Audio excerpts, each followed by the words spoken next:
Apple will invest another $100 billion into the U.S. to avoid tariffs. Google goes all spin cycle, saying AI in search is driving more queries and clicks. And there's a tea app for men, which has security problems. It's Thursday, August 7th, and here's a quick look at tech in the news this morning from Engadget.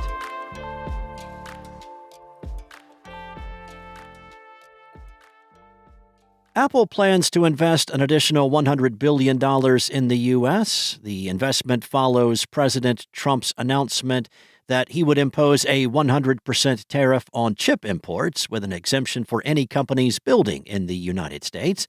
Also relevant is the White House's previously announced plans to raise tariffs on India by an additional 25%, bringing the total tariff to 50%. For purchasing oil from Russia. Apple relies heavily on manufacturers in India to create the iPhone, so adding to its already $500 billion investment in the U.S. is likely a way to avoid being impacted by the tariffs.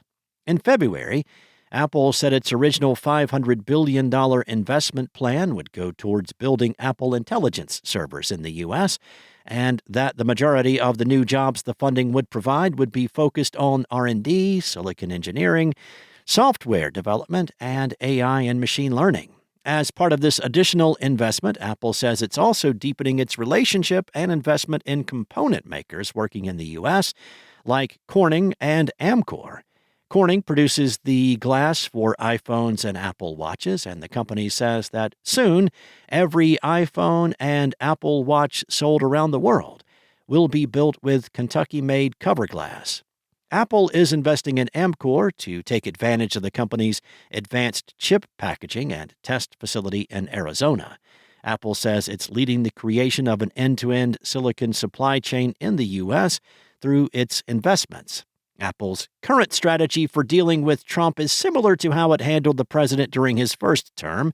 Back in 2019, Apple's CEO Tim Cook and Trump, quote-unquote, opened a Mac Pro factory in Texas. Now, the factory had been up and running since 2013, but the president was pleased by the optics of making a deal.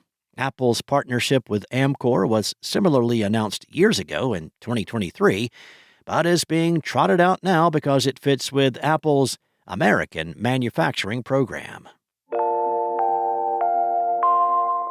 Last month, a Pew Research Center report shed light on Google's AI Overviews effect on web publishing. Now, in short, the analysis painted an abysmal outlook for anyone relying on web traffic. But on Wednesday, Google search head Liz Reed penned a blog post that puts quite a different spin on things. The Google VP claims that traffic from search to websites is, quote-unquote, relatively stable, and that click quality has increased. Reed's framing boils down to everything is peachy and AI is making things better, even for websites. She wrote that Google's search total organic click volume to websites has been relatively stable year over year. Reed also claimed Google sends more quality clicks, visitors who don't quickly bounce, to websites than a year ago. The company says people are also happier with the search experience. The company did not share any numbers. The post has no data whatsoever to support its claims. Google's explanation for the rosy outlook? With AI overviews, people are searching more and asking new questions that are often longer and more complex. Reed does highlight a shifting landscape. She says user trends are resulting in lower traffic for some sites and increased traffic for others. Of course, the Google search head didn't call out any specific websites, but she claims forums, videos, podcasts, and posts with authentic voices and first-hand perspectives are thriving. Reed added that content like an in-depth review, an original post, a unique perspective, or a thoughtful first-person analysis does well. It's quite the contrast from the Pew report.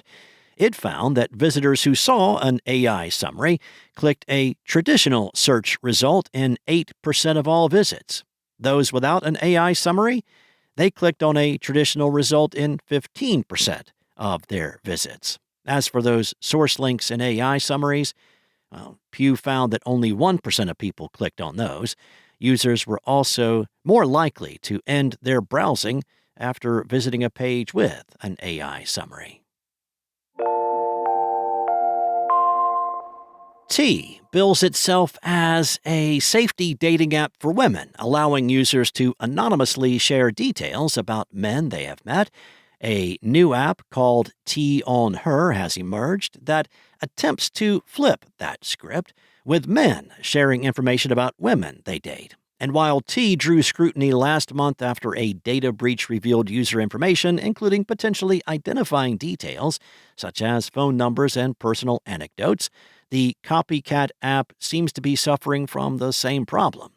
TechCrunch discovered several security issues at T on Her, which is currently the second most popular lifestyle app on iOS. The publication reported that it identified a security flaw that allowed anyone to access T on Her user data, including usernames, email addresses, uploaded driver's licenses, and selfies. It also found a possible second issue where the email address and plain text password for Xavier Lampkin, founder and CEO of the app's developer, was left exposed. Now, those credentials appear to offer access to T on Her's admin panel, which is another security risk. The full report at TechCrunch also raises concerns about the content shared on the app, which included spam posts with nude photos of women.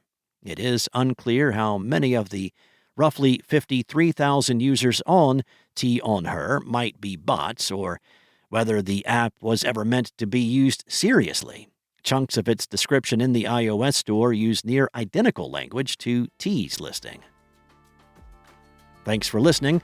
There's more to these stories and more tech news at Engadget.com.